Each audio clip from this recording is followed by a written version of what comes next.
Welcome, everyone. My name is Sarah Morrison, and I'm with Foothold Technology. We have quite a bit of information to get through today, but we'd like to answer as many questions as possible. Everyone's on mute, so if you have a question at any point during the presentation, please type it into the chat feature, and we'll save some time at the end to address these questions. And now I'm going to pass it over to Foothold CEO, Marlo Greenberg. Hey everybody, this is Marlo Greenberg. I'm the CEO of Foothold Technology. I want to thank you all for attending the webinar today. GreyCastle Security is a company that we started doing business with this past summer, and we've really appreciated their thoughtfulness and their ability, their flexibility with respect to working in cybersecurity in the behavioral health, mental health, developmental disability, and substance abuse arenas. It's not a sort of their typical workspace, but they've been very adaptable and very easy to work with. Rarely do we have a vendor that we have sort of appreciated and enjoyed as much as our work with GreyCastle. We've also worked with GreyCastle over the last couple of months to develop what we think is going to be an accessible program for organizations like you guys, like our clients. We understand that a lot of you are smaller, you don't have the resources to do full-blown risk assessments and high technology in your offices, and so we've really worked with GreyCastle to streamline some of the work that they do so that it's affordable and accessible for you. GreyCastle Security is a leading service provider dedicated exclusively to cybersecurity and the practical management of cybersecurity risks. The company was established to counter rapidly evolving cyber threats, which we're hearing about now every day. We just heard about a big one from Quest day before yesterday, and to deliver cybersecurity solutions effectively, practically, and continuously. They're going to be able to offer you everything from risk assessment to awareness and training, vulnerability assessment, penetration testing, ISO, et cetera. Some of that stuff is going to be inapplicable for you. Some of it's going to be applicable for you. So I just encourage you to listen with an open mind to see what you can learn from this webinar, and if it's appropriate to make contact and set something up for yourselves. The security framework in which awards operates is only as strong as its weakest link. So we can and do have some very high-tech, very high-level security systems in place to protect awards, but if one of your employees leaves their username and password on the desk, well, that was all for naught. So it's really important that you guys work with us to get a handle on the security issues surrounding the data, the private health information in awards, and that we work together to protect it as best as we can. So without further ado, I'm going to turn it over to Dan, who is the Vice President of Services for GreyCastle Security, and I hope that you enjoy the presentation. Take it away, Dan. Thanks, Marlo. Very much appreciate the introduction. You know, I think what I would say is that this process applies to organizations no matter how large or how small they are. It's very dynamic and flexible, and ultimately my goal is to give you an idea of how to actually go about doing this today. So I've got a lot of slides. We'll get started right away. I think the important thing to take away at the start here is that risk assessment is a core requirement. It's a foundational component of HIPAA. We'll get into a little bit of what some of the recent breaches have been and the remedial actions, but I can tell you that many of them, the first two things from a remediation perspective is they're telling these organizations you have to do a risk assessment and you have to come up with a prioritized remediation plan based on that assessment. So we'll explain a little more detail what that means and ultimately what some of the challenges are and how risk assessment can help us overcome some of the common mistakes and errors that generally cost us a lot, both reputationally and in hard dollars. Really, we're going to give you what you need to know to get through this process and get the ball rolling. So, you know, let's start this off with an analogy. Really, World War I was a terrible event, and because of that event, there was a lot of risk management that went on. If you can imagine, countries wanted to say, how can we protect ourselves? And how can we make sure that this doesn't happen again? And one of the outcomes of that was the Maginot Line in France. It was basically this incredibly fortified border of bunkers and all these advanced technologies to prevent the Germans from invading again. And I mean, this thing had machine gun posts and other defenses, and it also had things like air conditioning and underground rail lines. It was very advanced. And don't forget, this was 100 years ago. It was ultimately considered to be impervious, right? So what happened? Basically, the Germans in World War II, there have been many advancements in that time, both in technology, in logistics, in the way the world works, in supply chain technology. Basically, they simply went around this line. They went through the Ardennes forest, which was considered to be impassable at the time that this was set up, and it was considered to be a very low probability. However, the impact of that very low probability event was very high, as we well know. And ultimately, this is the essence of risk management. And one of the lessons to be learned here is that nothing stays static. Our environment is always changing. Our technology changes, our people change, and our business processes change over time. Therefore, this concept of risk management has to address that. Unfortunately, nobody cares that this is our problem. You know, solving the security issue truly is something that, you know, we're responsible for as the champions. You know, the CEO, the CIO, the CISO, auditors, ultimately, how do we solve the security problem? And when we fail, no one wants to hear the excuses. So really understanding risk and using that as the method for putting in place security controls and understanding what our top vulnerabilities are, our top risks, is the way that we have to do it. We cannot solve the security problem, that we have finite resources. Unfortunately, we're being asked to never fail. So how do we go about doing that? We use risk management as one of our best tools. So I think I described at a high level what we want to do, but you know, there's some other reasons here. Why do we do this? Number one, because we have to, right? This is the law, the security rule that says that we must safeguard electronic PHI. That's 2005. It's been out for over 10 years now. And arguably, not much was done about it from an enforcement perspective, and there was a lot of misunderstanding about it until, you know, sometime around 2010, HITECH came around. And then shortly thereafter, Omnibus came around, and there was more and more clarification and more teeth, as people like to say. And now there's a lot of enforcement going on. There's significant fines being levied, significant corrective action plans being put in place because of these things. So, also because we can't always be completely secure. I mean, we do this because we know there's always risk. And everyone's heard, you know, just the fact that you've opened the doors on a business, you have risk. You can never eliminate it.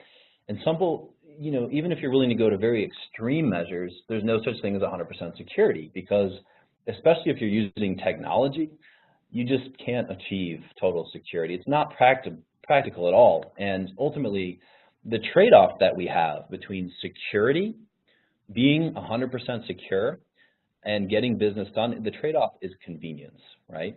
You're either going to have to deal with this security thing, or you're going to have to dial it back a little bit so we can be a little more efficient on the business side. The question is, what is the right level? So we really have to learn what our risks are and how to manage them. This is really important for me. If you think about how long people have been around, and then you think about the relative length that technology has been here in its current form, it's literally a blip on the screen. You can't even see it.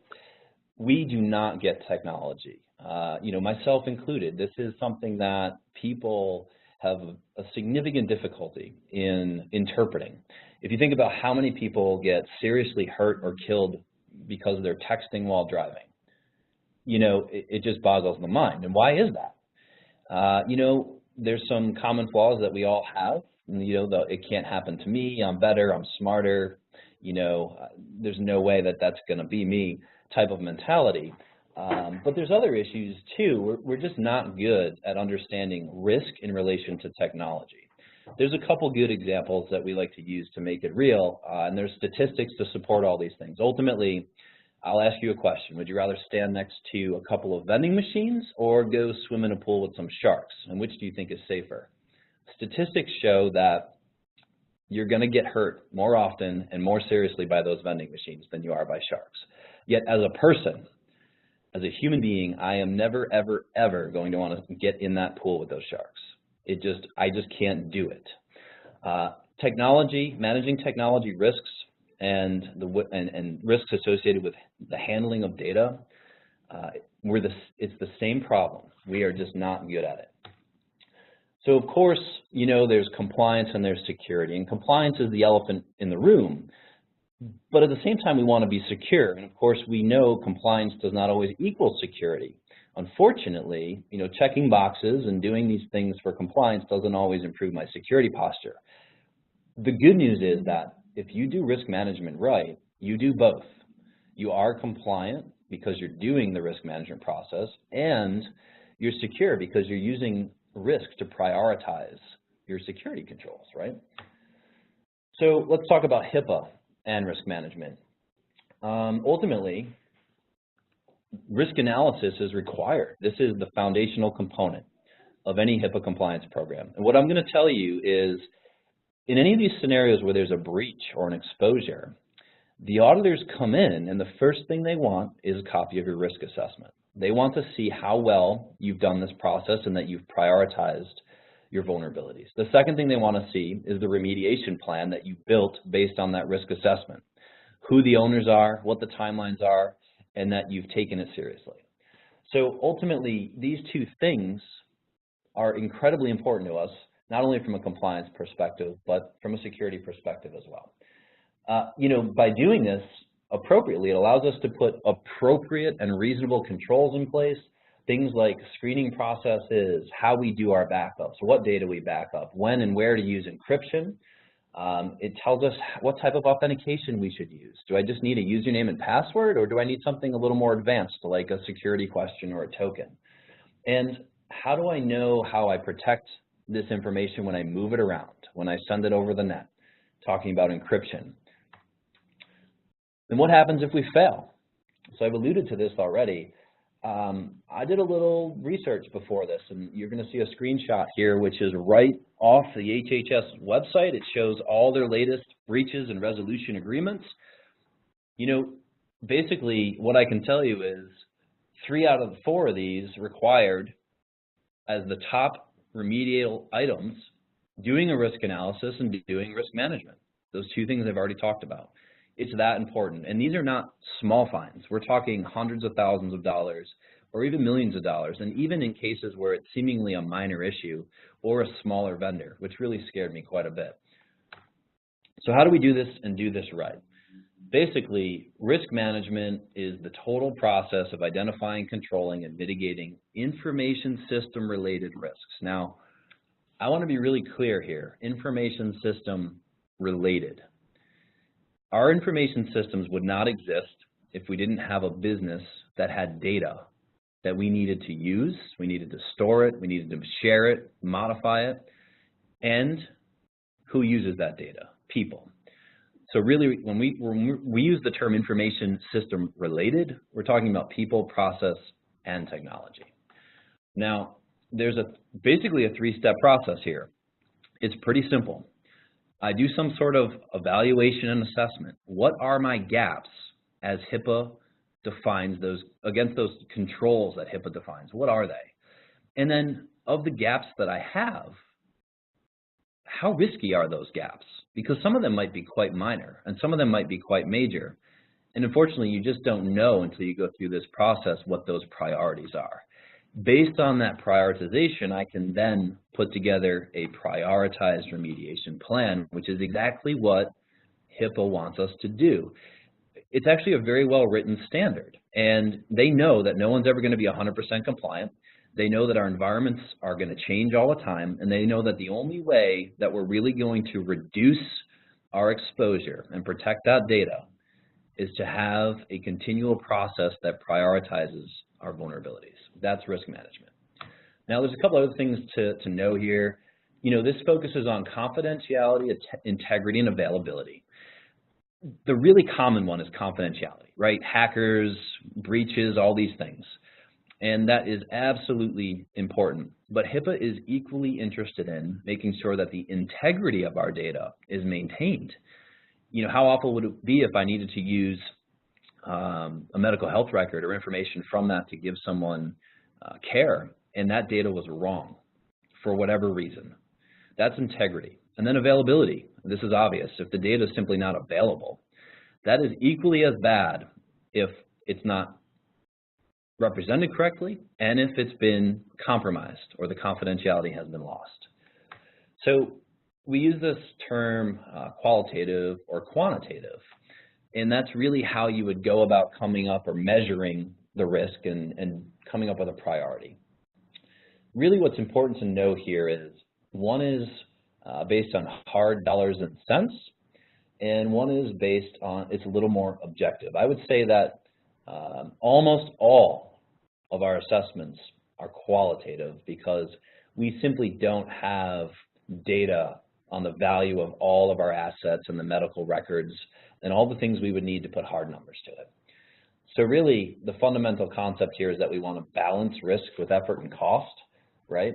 And we really want to be careful. We do not want to build a $200 fence to secure a $20 horse, right? The business will not survive. HIPAA knows this as well.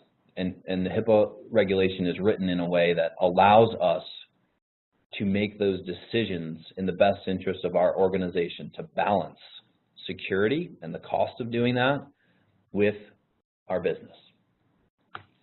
So, I want everyone to take a deep breath because you can never have no risk. We always have risk.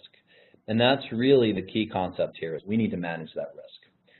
Now, the key is doing an effective assessment and applying reasonable and adequate controls, cost-effective, in line with business expectations, balancing security and risk. But there will always be some risk. So I've used the word risk probably about 100 times or more so far.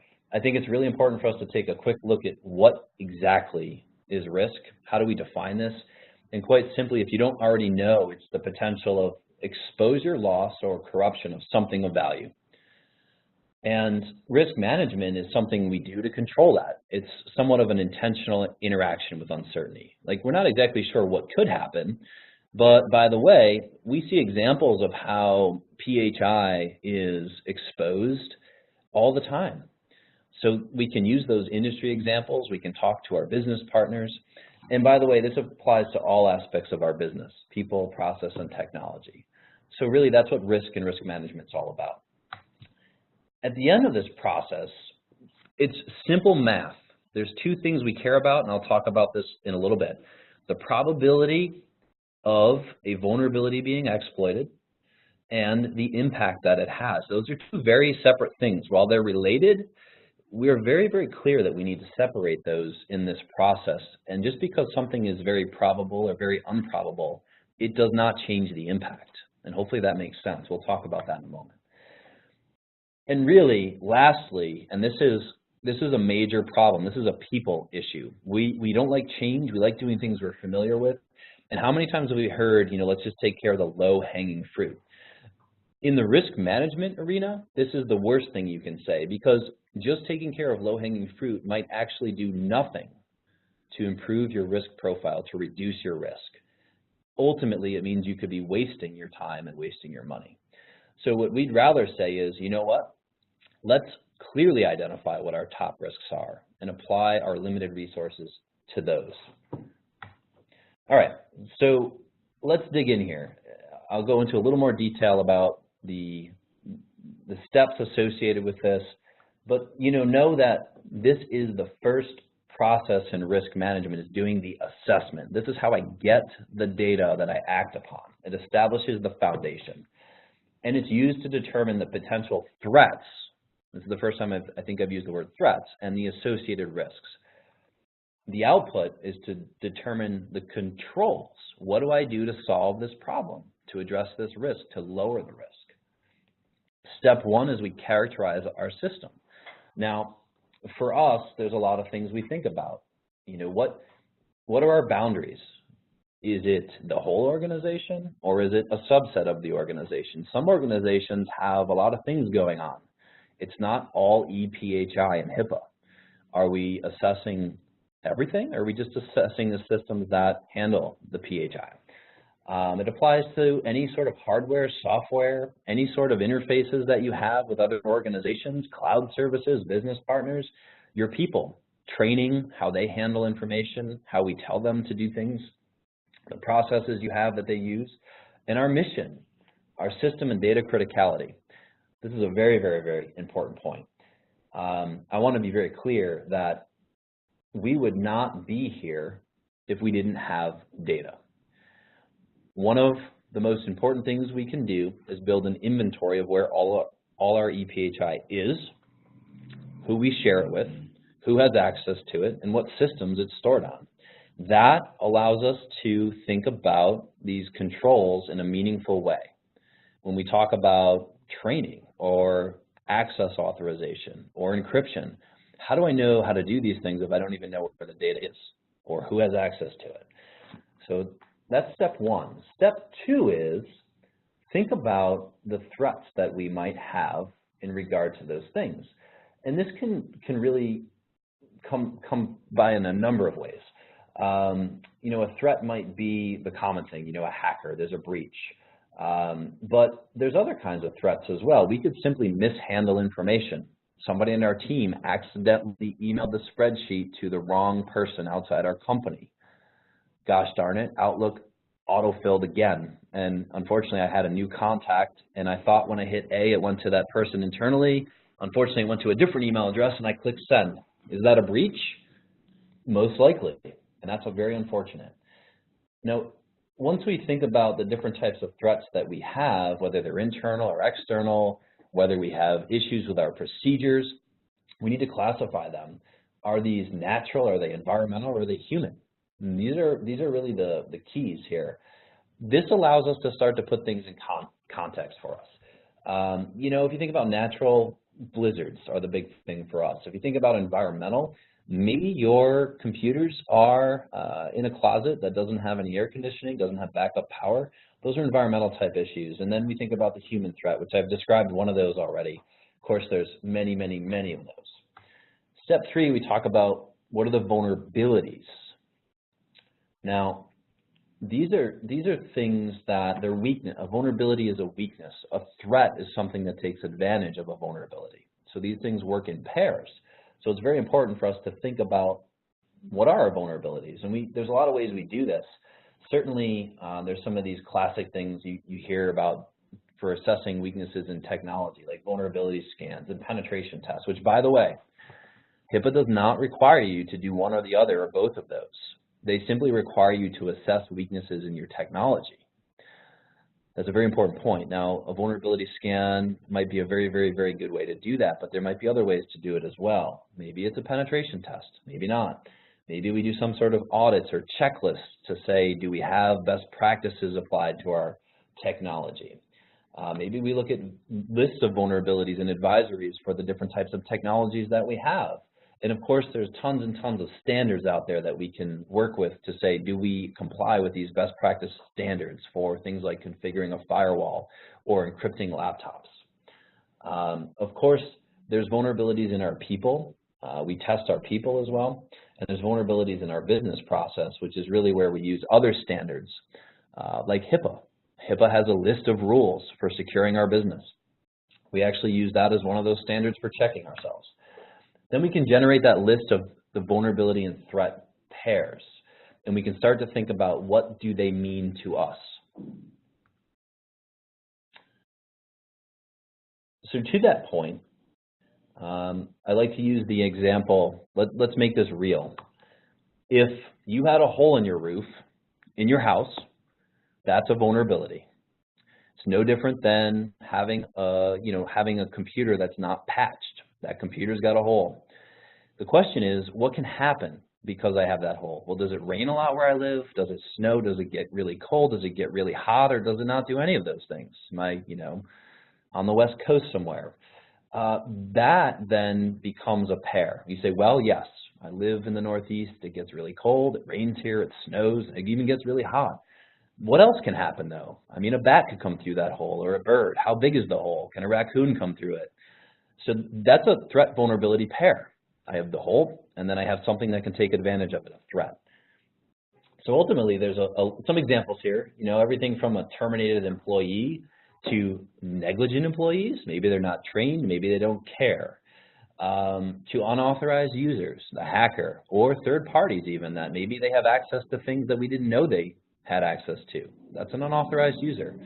And then the vulnerabilities here that those threats can take advantage of. And then, of course, ultimately the exploit. So in this case, if we have an unauthorized user and we have unprotected confidential documents, they can get access to those. That ultimately means breach in many vocabularies. Now, the exploit has an impact, and we'll talk about that in a moment. But the first thing we do is we say, what controls do we have in place to help mitigate these problems? So ultimately, I think about controls in a few different ways. There's technical and non-technical controls. A technical control is, well, I have to log in to get access to my computer or to my portal or to my business partner's portal. A non-technical control is something like training and having policies that say how we should operate.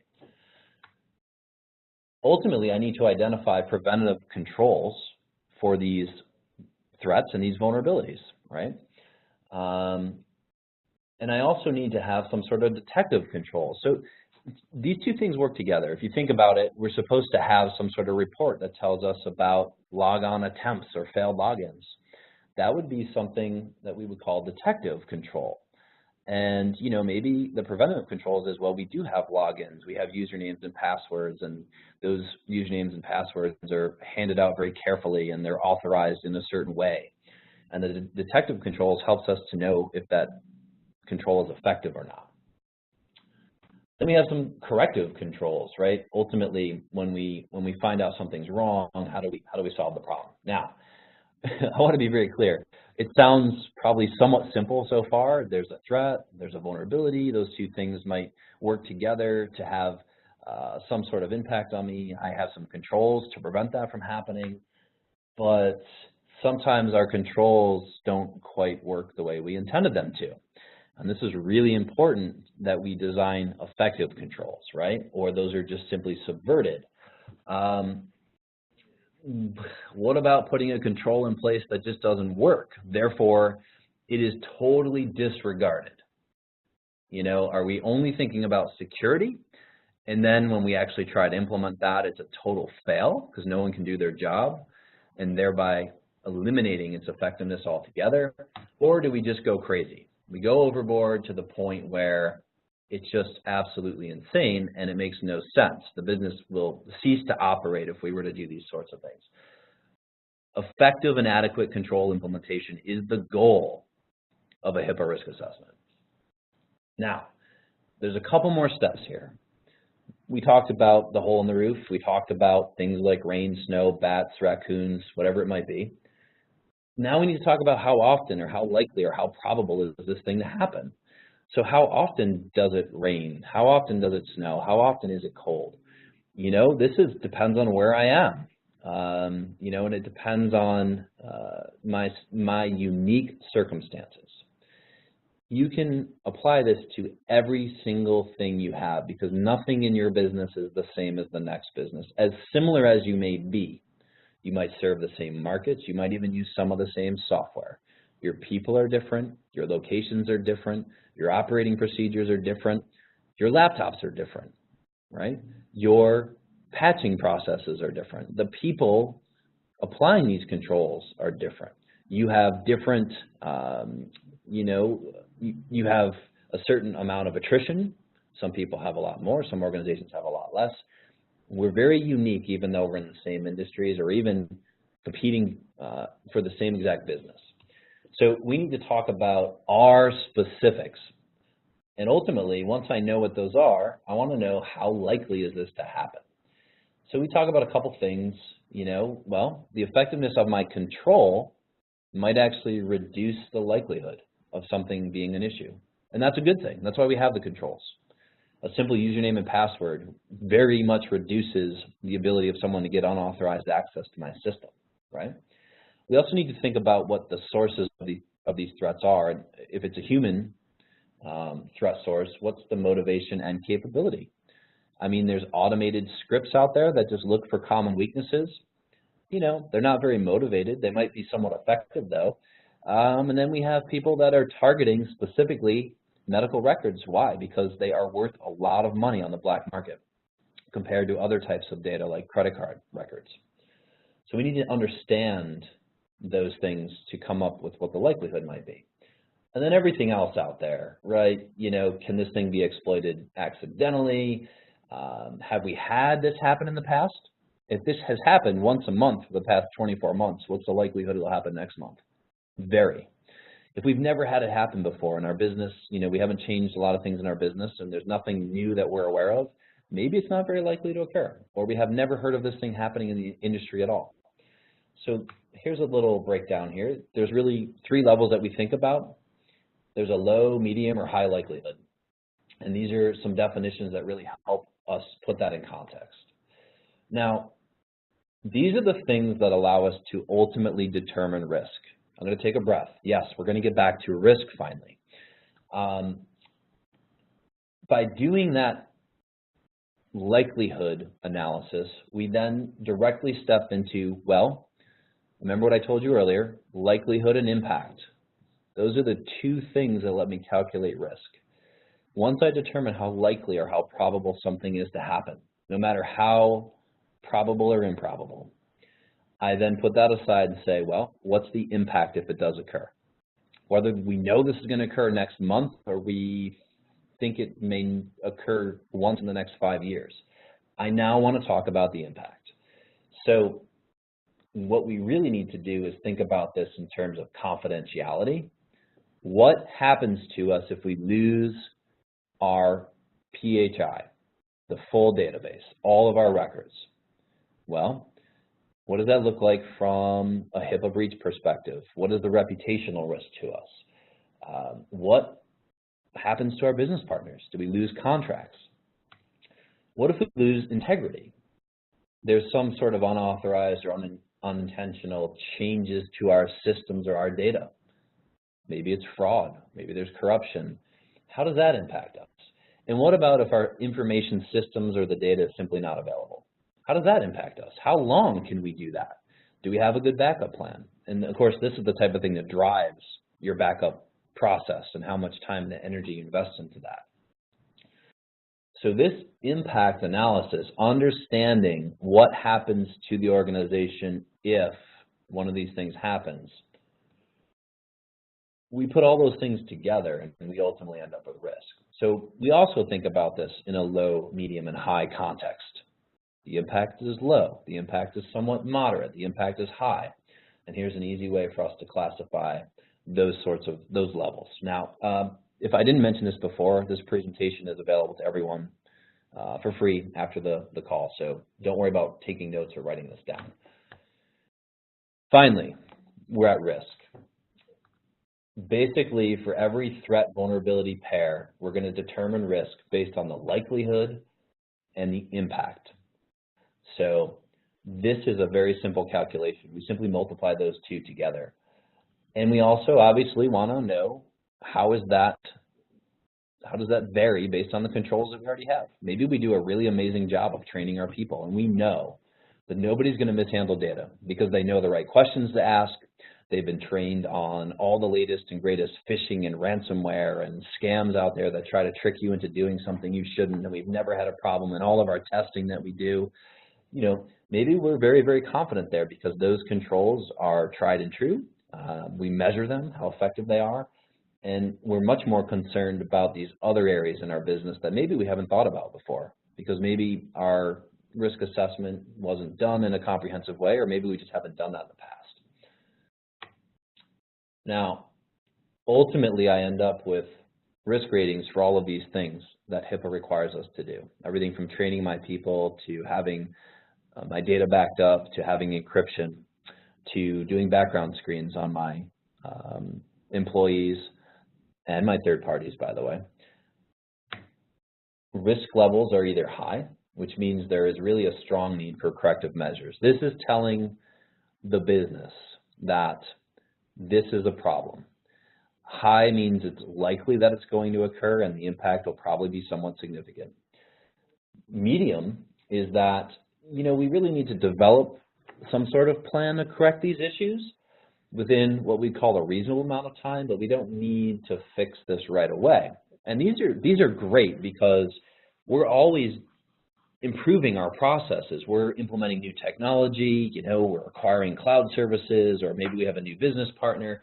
If I know what my risks are ahead of time, as I grow my business and my business changes, I can solve these problems usually for low or no cost as long as I know they exist. And the low risks, basically, do we need to even do anything? A lot of times, low risk, and I said earlier, you'll always have risk. Low risk is something that we agree to monitor. Or maybe a low risk is also very easy for us to fix, a low level of effort. Therefore, I'm going to put it on my agenda. And quite honestly, a lot of times these problems get solved as we also address some of those high and medium risks. So this is how I think about this. I think, interestingly, most of you would probably agree, I really haven't been talking about technology a lot. I'm talking in business terms here, and a risk assessment is just that. While it does deal with technology issues, of course, you know, the very term electronic PHI indicates we're using technology, and you know, electronic medical records.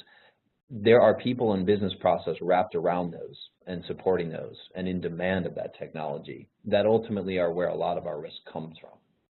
So this truly is a business problem, and risk assessment is designed to discuss risk in business terms.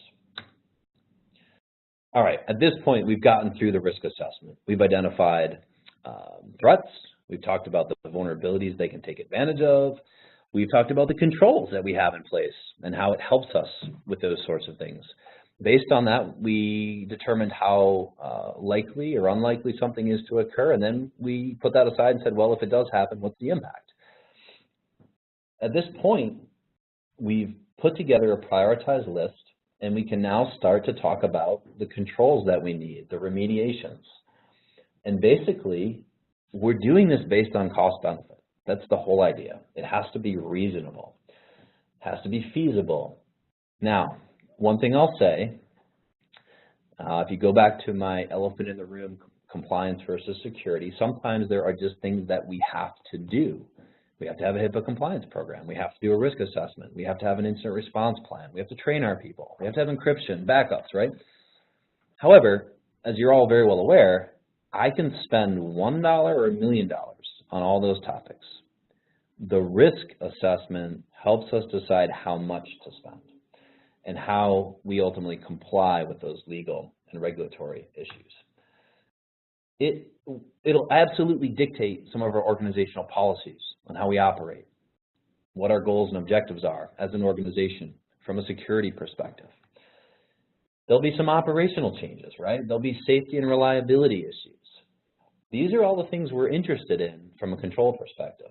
And at the end of this process, the last step is coming up with documentation that senior management can interpret and understand.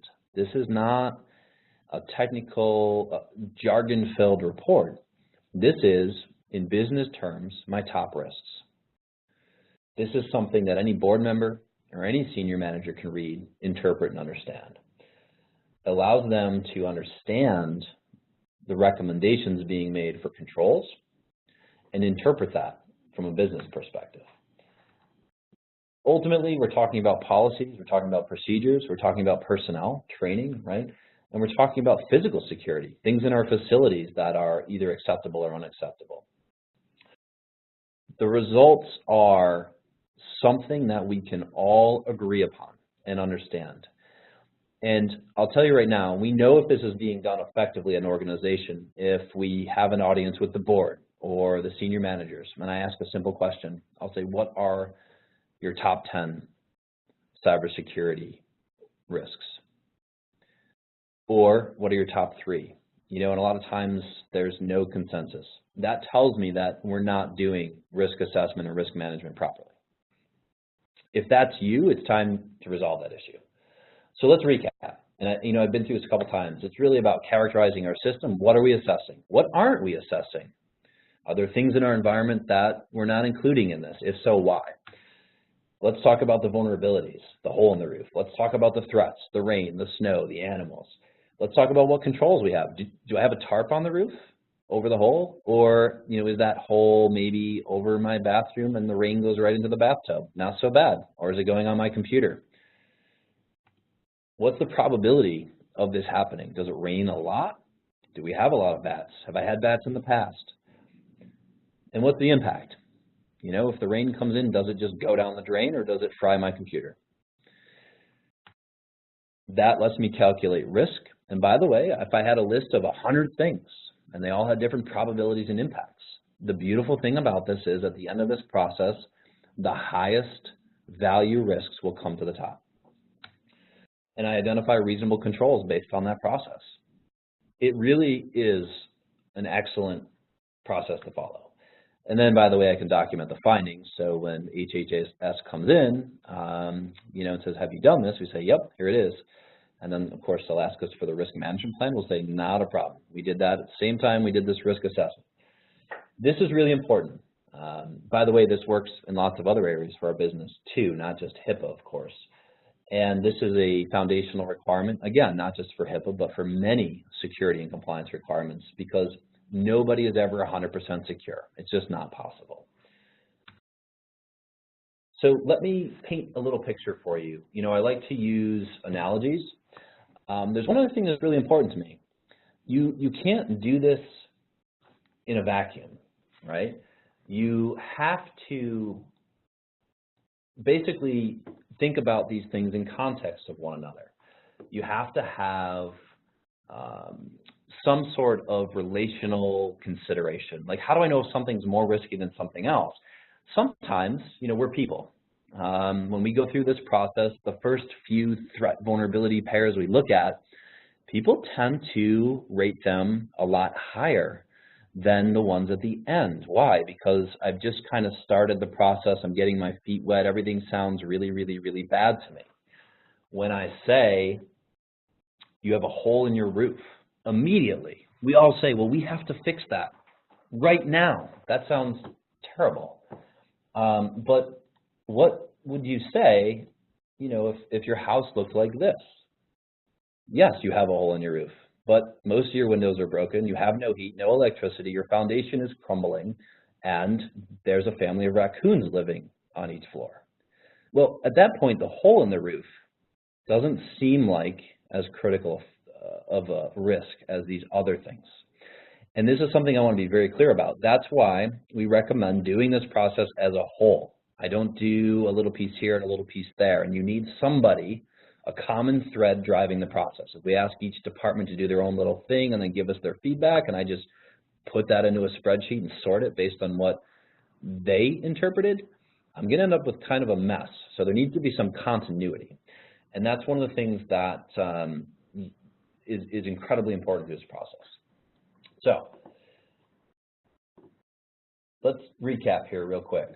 Risk mitigation is now what we're going to do. I've got my prioritized list.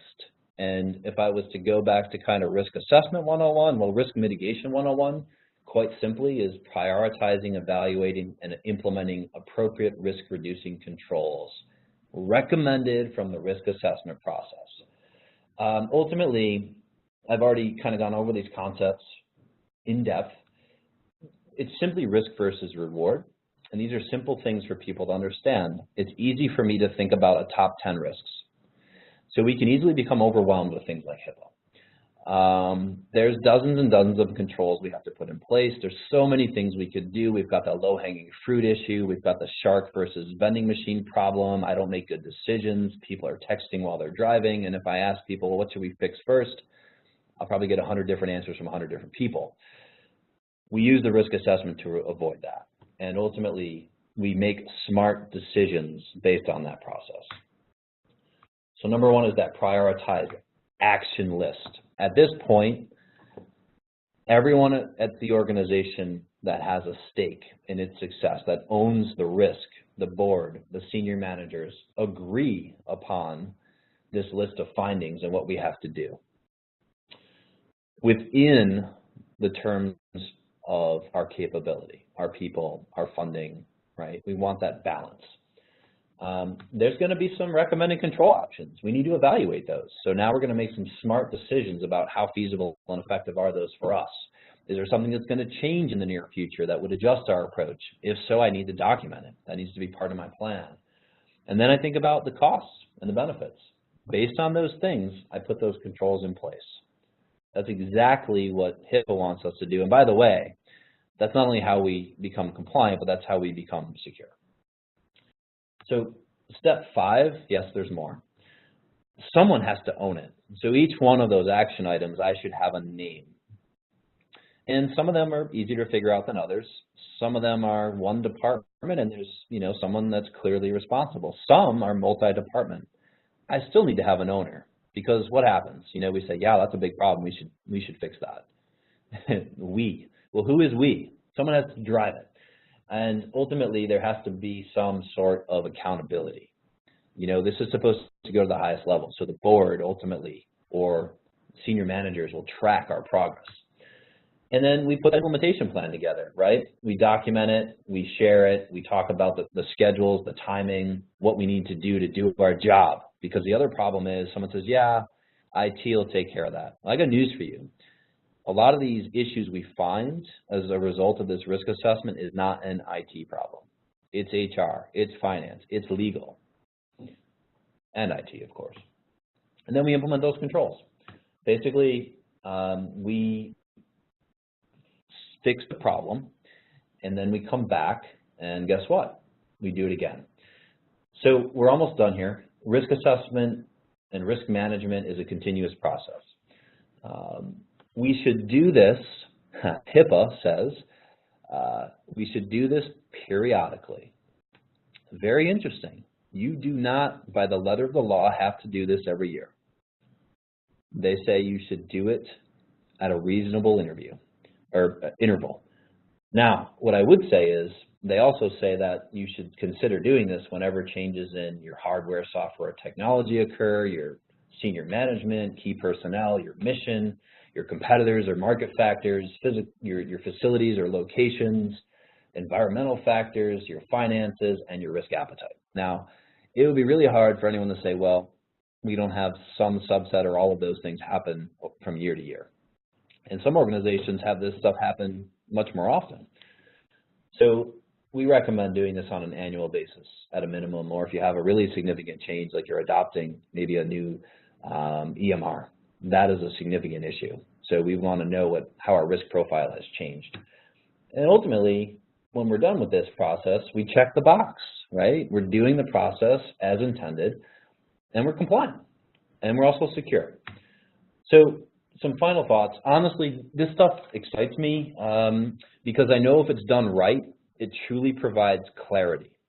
And not only clarity, but an understanding across the organization about what our most significant risks are in regard to things like electronic protected health information. It also helps to get some messages out there that this is not a technology-only issue. This is a people problem. This is a business problem. This is also a technology problem. But it's not just one of those things. Don't forget that you really need to focus on the data.